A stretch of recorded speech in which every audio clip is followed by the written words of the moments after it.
ভাই মিজান ভাই ভাই ভাই আসল মাংস নিয়েছি ভাই, একটু খিচুড়ি দেন, ভরে ভরে খাই। আসল মাংস কয় কেজি আনছেন? ভাই এই যে 100 টাকা দিয়ে আসল মাংস, 100 টাকা আসল মাংস। 2 পিস লাগে, আবার রুটি আর হলো যে চাটনি আর আসল মাংস ভাই। রুটি শেষ, আর আমার একটু খিচুড়ি দেন, মিলে মিলে খাই। এটা আমার লগে তো না ভাই, আসল মাংস। হ্যাঁ ভাই খিচুড়ি দেন, মিলে মিলে খাই। খিচুড়ি ভাই শেষ।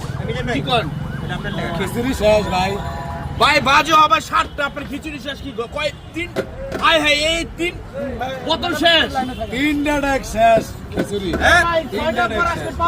এই 3টা খিচুড়ি শেষ হয়ে গেছে ভাই এত আমার 2টা তাড়াতাড়ি। ডেক লাগে, ডেক নাই যে লিখে না ভাগ করতে পারি না। আমি এই কিস্তির গটিয়া উড়িয়া যদি 2টা ডেক কিনি কালকে, তাহলে আর কালকে তো না কমবে না। সেই মিজান ভাই খিচুড়ি লেগে সসমান কিনবেন, সসমান। আসল মাংস কি করবো আমি? এই যে আনলাম যে খিচুড়ি খাইতে আপনার। হাঁসের মাংস লেগে আপনার আমি একটা রুটি দিই ভাই। না না রুটি না ভাই, আমার খিচুড়ি লাগবে। খিচুড়ি ভাই এই যে নাই শেষ। আচ্ছা খিচুড়ি নাই? না শেষ হয়ে গেছে। তাহলে আপনি যে রেগুলার কোন যে 12টা পর্যন্ত খাওয়াবেন ভাই, 12টা তো বাজে না। এও ভাই এও ঝোলাই নেয় না কে আমারে। ডেক লাগবো বেশি করে আনতে হইলে, আমার ডেক যা আছে তা না। 60টা ডেক আছিল, 60টা ভরে লইছি।